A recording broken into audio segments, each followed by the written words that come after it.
এইমাত্র পাওয়া খবর, মাগুরায় আসিয়ার ঘটনায় এবারের মতো বেঁচে গেলেন হিটু শেখ, পেশে গেলেন আসিয়ার বড় বোন হামিদা। সব গোপন তথ্য পাশ হয়ে গেল, সত্য কখনো চাপা থাকে না। জানতে পুরো ভিডিওটি দেখুন। আসসালামু আলাইকুম দর্শক শ্রোতা, আজকের ভিডিওটি দেখলে আপনারা সত্যি অবাক হয়ে যাবেন। সবগুলো বিষয় আজকে আপনাদেরকে প্রমাণ সহকারে দেখাবো, তাই এই ভিডিওটি আপনাদের জন্য অত্যন্ত গুরুত্বপূর্ণ। তো কথা আর বাড়াবো না, ভিডিওতে চলে যাব। তার আগে আপনাদের কাছে আমার ছোট্ট একটি রিকোয়েস্ট, আপনি যদি আমার চ্যানেলে নতুন দর্শক হয়ে থাকেন তাহলে অবশ্যই চ্যানেলটি সাবস্ক্রাইব করে পাশে থাকা বেল আইকনটি বাজিয়ে দিতে ভুলবেন না। আর যারা অলরেডি আমার চ্যানেলটি সাবস্ক্রাইব করেছেন তাদেরকে জানাই অসংখ্য ধন্যবাদ। তো দর্শক শ্রোতা, চলুন ভিডিওটি শুরু করা যাক। আজকে আপনাদেরকে পর্যায়ক্রমে দুটি ভিডিও ফুটেজ দেখাবো। চলুন শুরুতে একটি ভিডিও ফুটেজ দেখে আসি। চিৎকার করে করে বলতেছে কি, হামিদাকে ধরেন, হামিদাকে বলেন। অর্থাৎ এখন ওদের দোষটা ঢাকার জন্য, সত্য গোপন করার জন্য মিথ্যের আশ্রয় নিচ্ছে, তাই তো। এই 2 মাসের ভিতর এখন মিথ্যের আশ্রয় নিচ্ছে যে এই সপ্তাহ মানে 3-4 দিন ধরে এইটাই দেখতেছি, ফলো করতেছি যে ওরা এইটা বলতেছে, কিন্তু ওইটা বললে তো কোনো নেই। কারণ গ্রামবাসী যেগুলো কথা বলে না ওর বিরুদ্ধে, ও তো সঠিক লোক না, তা কিভাবে ও বলবি? আসিয়া সঠিক বিচার পালি সবার কাছে এসে থাকবে।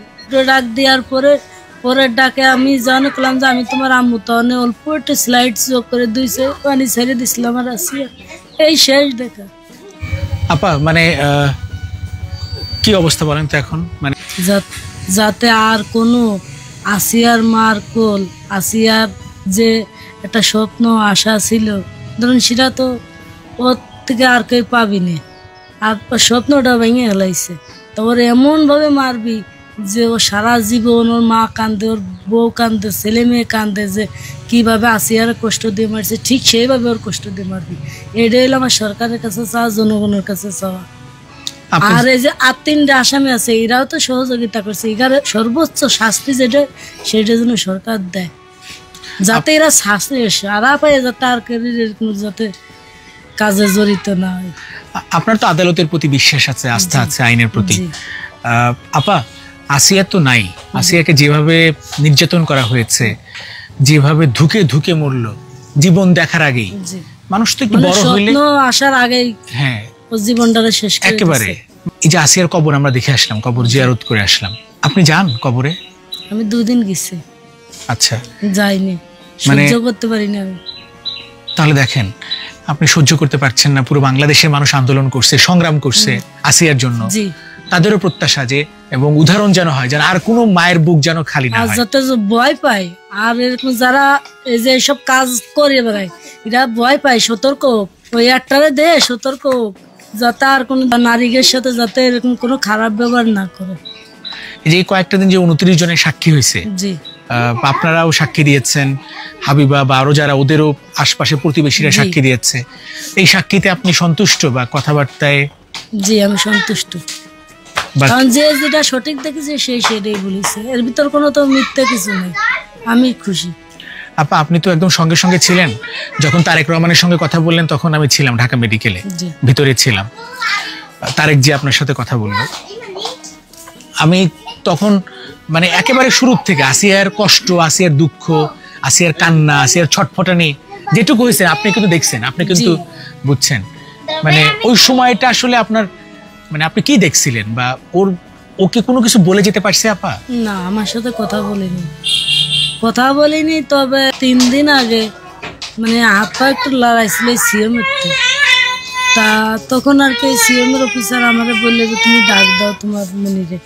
তা আমি ধরেন ডাক দিছিলাম, 2টো ডাক দেওয়ার পরের ডাকে আমি জানলাম যে আমি তোমার আম্মু, তখন অল্প একটু স্লাইড যোগ করে দিয়েছে, পানি ছেড়ে দিছিলাম আর আসিয়া। এই শেষ দেখা, তাছাড়া দেখি চোখও করিনি।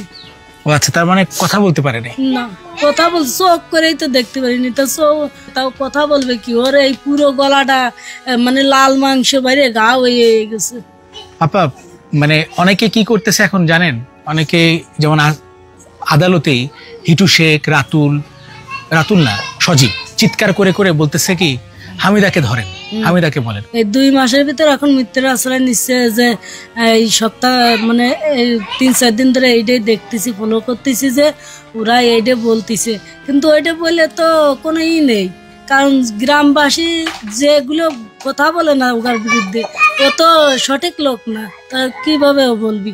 ও তো এর আগেও বাড়ি মানে গ্রামের পাশের বাড়িতে তোরমালা গলায় নিয়েছে। তারপর আর একটা মেয়ে লিখেছে গুচ্ছ গ্রামে একটা ঘটনা ঘটছে। হ্যাঁ, তো ও কিভাবে ওর নিজের আড়াল করবি? ওর তো আড়াল করার কোনো ক্ষমতা নেই, কারণ ও তো পাপের শেয়ার পুড়িয়ে গেছে। পাপে বাপের সান, ওর তো শেয়ার পুড়িয়ে গেছে। আপাই যে আপনি কাজকর্ম করেন, আগে ধরেন আমার কি হয়েছে, আমার মার তো মুরগি আছে কয়েকটা, বুঝছেন, মুরগির বাচ্চা একটা না থাকলে না, একটা তো বাচ্চা নাই, চিনতে পারে 10 দিন 15 দিন পরে ওই বাচ্চাটা ভালো ছিল। দেখ, মুরগির শোকে মানুষ ভুলতে পারে না। হ্যাঁ, এটাই। আর আপনার, আমার লোম দাঁড়া গেছে আপা, আপনার কিভাবে কাটে সময় বলেন তো? আমার সময় ধরেন কাটে খুব কষ্টের ভিতর। আমি ধরেন সারাদিন একটু কাজ কর্ম করি, ধরেন আমার একা সংসার, কাজ তো একটু করতে, আরো 3টে বাচ্চা আছে, তাকে মানুষ করতে পারবো, আব্বু অসুস্থ, কিন্তু রাত তাহলে আমার ঘুম হয় না। যখন আমি ঘুমাইতে যাই তখন আছি আর কষ্টের কথা মনে উঠলে আমার ঘুম আসে না। তা আমি আপনাকে কি করে বুঝাবো যে আমার ভিতরে কত কষ্ট? এই কষ্ট তো আপনাদের কাছে আমি বলে বুঝাতে পারবো না।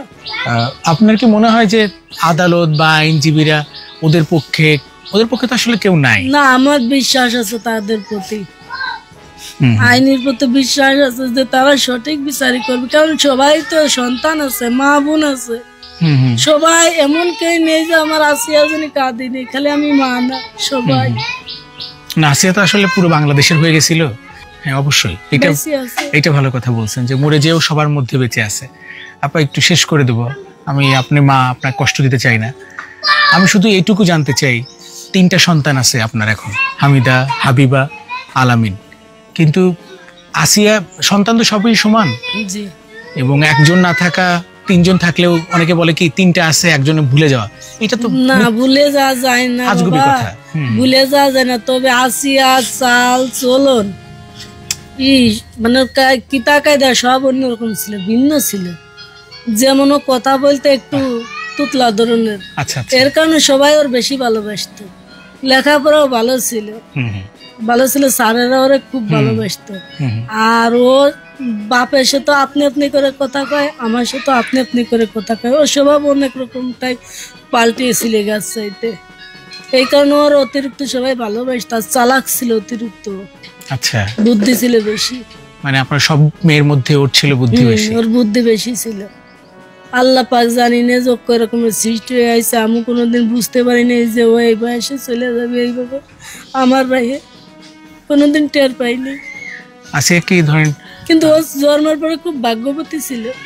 যেমন ও আমার আগে অনেক সংসারের অভাব অনটন ছিল, ও জন্মের পরে আমার সংসার অনেক ভালো হয়ে গেছিল, মানে একটার পর একটা হয়ে গেছিল। তারপরে ওর আব্বু অসুস্থ হয়ে যাওয়ার পরে ধরেন আবার নর্মাল মেরেছিল। নর্মাল মেরে যাওয়ার পরেও আল্লাহ পাক নিয়ে যাওয়ার পরেও ধরেন অনেকে আমার যেরকমই সহযোগিতা করেছে, ভালোই। এই কারণে আমি বলি যে ও খুব ভাগ্যবতী। আসিয়া কি খেতে ভালোবাসতো? ধরেন আমার গরিবের সংসার, ও যা দিতাম তাই খেত। আচ্ছা, তারপরও মানে একটা খাবার মা এটা রান্না করো, এটা রান্না বলতো, কিন্তু তো আমি দিতে পারতাম না। এই যে এই কিছুদিন আসে ওর আব্বু অসুস্থ হয়ে যাওয়ার পরে অনেক সময় যদি বেশি ভর্তা ভাত রান্তাম, খিজি করতো, রাগ ছিল অতিরিক্ত। হ্যাঁ, রাগ ছিল, মানে আমার পর করতো, জেদ করে, অভিমান করতো, কিন্তু পাইয়ে দিত না, জানতো যে আম্মু পাই না। এদের এসে কইতো, আম্মু আমি তোমার বাইসে থাকলে আমি চাকরি করে তোমারে খাব। আচ্ছা, চাকরি, আমার আব্বু অসুস্থ, আর ধরেন ওর আব্বু একটু মাথায় সমস্যা, আমার মাল্লি টালি ও কোনো সময় আমার কাছ থেকে সরতো না। যখনই দেখতো ওর আব্বু মাইতো তখনই পাড়ার লোকজনটাকে নিয়ে আসতো। হামিদা খুব আদর করতো, তাই না আসিয়াকে? হ্যাঁ, হামিদা খুব কোলে পিঠে করে মানুষ করছে ওর। হামিদা আর এই পিছন সাইডটা কোলে নিতে ঘা হয়ে গেছিল ওই আসিয়ারে। ওই 2টো সন্তান আমার একসাথে হয়েছিল, কোলে নিতে ঘা হয়ে গেছিল, সেই আদরের ভুল। কিন্তু ও যে কত মানসিক রোগী হয়ে গেছিল আমরা নিজেও জানি না। ওর অনেক ট্রিটমেন্ট করার পরে তাই সুস্থ হয়েছে। আচ্ছা, একটু ঠিক হয়েছে? হামিদা ঠিক হয়েছে? হ্যাঁ, এখন ভালো একটু। ওরেই তো আগে মারিছিল। আচ্ছা, মানে আসিয়াকে মারার আগে ওকে মারছে? ওরেই আগে মারিছিল। ওরে যে গাইনি ডাক্তার দেখায়, তাই ওষুধ খায়, তাই ঠিক করেছি। এখন ঠিক হয়েছে মাশাআল্লাহ? এখন ঠিক হয়েছে। আচ্ছা, আসিয়ার জন্য আমরা আমার ফুলের মতো মায়েকে যদি দুর্নাম দেয় না, সজীব তো আগেও বিয়ে করেছিল, আমরা কিন্তু জানি নেই। ও, ওটা লুকাইছিল? হ্যাঁ, ওইটা আমাদের কাছে লুকাইছে। পরে দেখলাম যে পরে জানতে পারলাম, শুনলাম, ওনাদের কাছে বললাম, কয় যে যা আবার হয়ে গেছে। পরে আমরা ভাবছিলাম যে মনে হয় সঠিক ভালো হয়ে যাবে না, ঠিক হয়ে যাবে না। আশা করছি আপনারা পুরো ভিডিওটি মনোযোগ সহকারে দেখেছেন এবং এখানে কি বলা হয়েছে তাও বুঝতে পেরেছেন। এ বিষয়ে নিয়ে যদি আপনাদের কোনো মতামত থাকে তাহলে অবশ্যই তা কমেন্ট করে জানাতে পারেন। এখন চলুন আমরা আরো একটি ভিডিও দেখে আসি। আসিয়াদের বাড়িতে দেখতে পাচ্ছি, যেটা আগে দেখতে পাইনি, এবং এই দুধওয়ালা গাই এবং বাছুর দিয়েছে বাংলাদেশ জামায়াত ইসলামী, এবং সেই সঙ্গে এই ঘরটাও করে দিয়েছে তারা। আমরা দেখলাম এটা হচ্ছে বাছুর, মাশাআল্লাহ কি সুন্দর একটা বাছুর, এবং এই বিশাল বড় একটা ঘর করে দিয়েছে। গোয়াল ঘরের সমস্ত খরচ বহন করেছে বাংলাদেশ জামায়াত ইসলামী। এখানে যারা আছেন দায়িত্বপ্রাপ্ত তারা দেখভাল করছেন। আমার খুব ভালো লেগেছে। আমি একটু যদি ভিতরে যাই, আসিয়ার মা আছে, আসিয়ার বোন আছে। এই হচ্ছে গোয়াল ঘর, একেবারে ইট সিমেন্টে গড়া। 3টা খাবার জায়গা রয়েছে। খুবই বড় জাতের একটা গরু, খুবই বড় জাতের গরু, মাশাআল্লাহ। আমি খুব খুশি হয়েছি আসিয়ার পরিবারটা পেল, এবং এই গরু, এখানে একটা বাছুর আসিয়ার পরিবারের জন্য অনেক বড় একটা অবলম্বন হলো। এরা এখন নিজেরা খেতে পারবে, দুধ বিক্রি করতে পারবে, বাচ্চা আছে, ওখানে বাচ্চা আছে, আসিয়া বোন আছে, হামিদা আছে, হাবিবা আছে, সবাই আসলে খেতে পারবেন। এবং নতুন, একেবারে নতুন এই ঘরটি করে দিয়েছে বাংলাদেশ জামায়াত ইসলামী। এখানে এসেছিলেন আমির শফিকুর রহমান, তিনি প্রতিশ্রুতি দিয়েছিলেন যে এরকম একটা গরু, এরকম একটা গোয়াল ঘর করে দিবেন যেন ভবিষ্যতে তিনি কিছু করতে পারেন, এবং সেটাই হলো। একটা বিশাল ঘর, গোয়াল ঘর, সঙ্গে একটা বাছুর।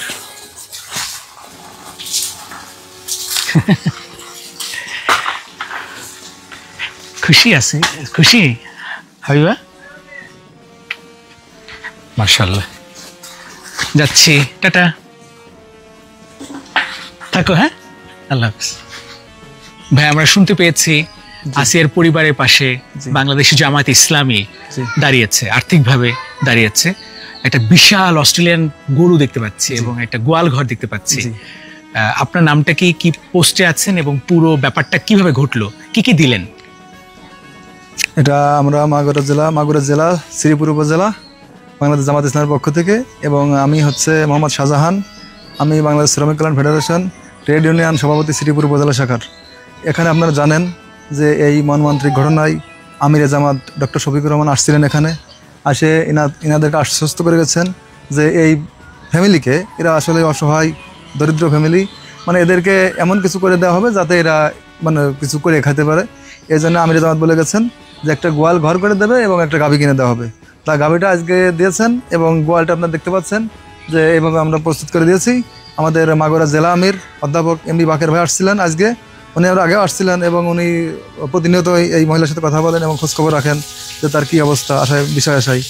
তা আজকে আসছিলেন, আজকে এসে আপনারা দেখতে পাচ্ছেন যে এই গাভীটি মাগুরা জেলার সাবেক জেলা আমির এবং বর্তমান যিনি আছেন জেলা আমির এমবি বাকের ভাই, উনি আসছিলেন, এসে এনার হাতে গোটা তুলে দিয়ে গেছেন। এবং এই যে কিছু কাজ বাকি ছিল সেই কাজটা আমরা এখন এসে করতে আসছি, যে দরজাটা লাগিয়ে দিলাম, এটাই। এবং গরুতে দেখলাম যে গরু একসঙ্গে একটা বাছুর আছে। জি, গরুটা আপনারা জানেন যে সে বলছেন যে আমরা একটা গাভী কিনে দেবো, যেহেতু গাভী কিনে দেবো, এখানে মনে হয় 8-10 কেজি দুধ হয় গাভীটার। এবং এটা মানে দুধ আমরা পরীক্ষা করে দেখেছি, এটা 8 কেজি 10 কেজি দুধ হয়, আলহামদুলিল্লাহ। তো এটা তো আসলে আর্থিকভাবে একটা পরিবার পাশে দাঁড়ায়। জি, দুধ বিক্রি হবে, সেখান থেকে তাদের অনেকটা সংসারের অভাব অনটন। আপনারা হয়তো জানেন না, এনার এই ভাবির যে হাজবেন্ড, তিনি আসলে শারীরিকভাবে সেও মানে অসুস্থ, এবং সে একটা মনে করেন যে আসলে অ্যাবনর্মাল কোয়ালিটি, আসলে সে তো কর্ম করতে পারে না। যেহেতু ইনি এখন একেবারে অসহায়, এনার আরও পরিবারের ছেলে মেয়ে আছে, তাদের খরচ আছে, এবং আসলে তো দরিদ্র আপনারা দেখতে পাচ্ছেন, জি যার জন্য সবাই যদি একটু ইনার সহযোগিতা করেন, বাংলা জামাত ইসলামী যেভাবে তার পাশে এসে দাঁড়িয়েছেন, এবং আমরা চাই যে আরও যদি কেউ আসে পাশে তাদের পাশে সহযোগিতা করে, এটাই আর কি, তাহলে তারা একটু স্বাবলম্বী হবে। এটাই এটা দুর্দান্ত একটা প্রকল্প ভাই, মাশাআল্লাহ, যে একটা পরিবারকে স্বনির্ভর করতে জি। আপনারা গরু দিলেন এবং বাছুর সহ দুধ হবে 8-10 কেজি, একটা গোয়াল ঘর করে দিয়েছেন সম্পূর্ণ। এখন আপনারা জানেন যে বাংলাদেশ জামাত ইসলামী যেখানে আমিরে জামাত আসছিলেন, এখন আমিরে জামাত যেখানে বলে গেছেন, এখানে আশা করি সে আমরা সবকিছু দিতে সক্ষম হয়েছি। না, এটা তো আপনাদের কথা মানেন তো দলিল, এটা আমরা জি। জানি, যেটা এবং বলবেন সেটা দলিল। আমরা চাই যে আমরা গাভী দিয়েছি, ঘর করে দিয়েছি এবং সহযোগিতা করব, এবং আশা করি এই পরিবারের পাশে আমরা যতদিন আছি আমরা তাদের পাশে থাকবো ইনশাআল্লাহ। আপা মানে মাশাআল্লাহ, এটা অনেক বড় ব্যাপার যে 8-10 কেজি দুধ হবে সেটা বিক্রি করতে পারছেন, পাশাপাশি বাচ্চাদেরও খাওয়াতে পারছেন, গোয়াল ঘর আছে, সবই আছে, নিরাপত্তার জন্য গেটটা ছিল না, গেটটাও হয়ে গেল। জি আপনি নিশ্চয়ই খুশি আপা। এবং এই যে এত কিছু পেলেন, একটা জামাত ইসলামী বাংলাদেশ যারা প্রতিশ্রুতি দিয়েছিল এবং সেটা রাখলো, এইটা কেমন লাগছে আপা? অনেক ধন্যবাদ, আপনাদেরকেও অনেক ধন্যবাদ, আপনারা এইভাবে পাশে আপনাদেরকেও অনেক দাঁড়াচ্ছেন ধন্যবাদ। এবং এভাবেই মানুষের পাশে দাঁড়াবেন। আপনারা ইনশাআল্লাহ। নীরবে কাজ করেন, ইনশাআল্লাহ। নিভৃতে কাজ করেন, জি, জি, যেন জি। কেউ না বোঝে না জানে, প্রকাশ্যে আপনারা কাজ করেন না। আমরা আজকে জানতে পেরেছি, আমরা চলে যাচ্ছিলাম, জানতে পারছি, তারপরে আসলাম, তারপরেই নাই কথা বললাম। এত বড় কাজটা আমরা হয়তো জানতামই না, বাংলাদেশ বা বিশ্ববাসী জানতো না। জি। এটা অনেক বড় কাজ, আসিয়ার পরিবারের পাশে আপনারা এবং সবসময় থাকবেন। অনেক ধন্যবাদ ভাই। আপনারা জানেন যে বাংলাদেশ জামাত ইসলামী আসলে সারা বাংলাদেশ, শুধু আসিয়া নয়, প্রতিটা পরিবারের পিছনেই বাংলাদেশ জামাত ইসলামী তাদের পাশে গিয়ে দাঁড়ায়, এবং তাদের সহযোগিতা যতটুকু সম্ভব আমরা তাদের পাশে আছি, এবং সারা বাংলাদেশেই বাংলাদেশ জামাত ইসলামী সবাইকে আসলে কথা দিয়ে কথা রাখে। শুধুমাত্র আমরা জানি যে আমরা যেটা করি এটা সবাই আপনারাও জানেন, জি, আপনাদের মাধ্যমে সারা পৃথিবীর লোক জানতে পারে যে বাংলাদেশ জামাত ইসলামী আসলে কি। এটা একটা সংগঠন, এটা এমন একটা সংগঠন মানুষের পাশে দাঁড়িয়ে এবং এই বাংলাদেশের মানুষের হৃদয়ের কথা বুঝে, মনের ভাব বুঝে যে আমরা তাদের পাশে থাকি, এটাই। অনেক তা আপনাদেরকে অনেক ধন্যবাদ। জি, জি, আসসালামু আসসালামু আলাইকুম। আশা করছি আপনারা এই ভিডিওটিও মনোযোগ সহকারে দেখেছেন এবং এখানে কি বলা হয়েছে তাও বুঝতে পেরেছেন। এই বিষয় নিয়ে যদি আপনাদের কোনো মতামত থাকে তাহলে অবশ্যই তা কমেন্ট করে জানাতে পারেন। ভিডিওটি এ পর্যন্তই, দেখা হচ্ছে পরবর্তী ভিডিওতে। সে পর্যন্ত সবাই ভালো থাকবেন, সুস্থ থাকবেন, আল্লাহ হাফেজ।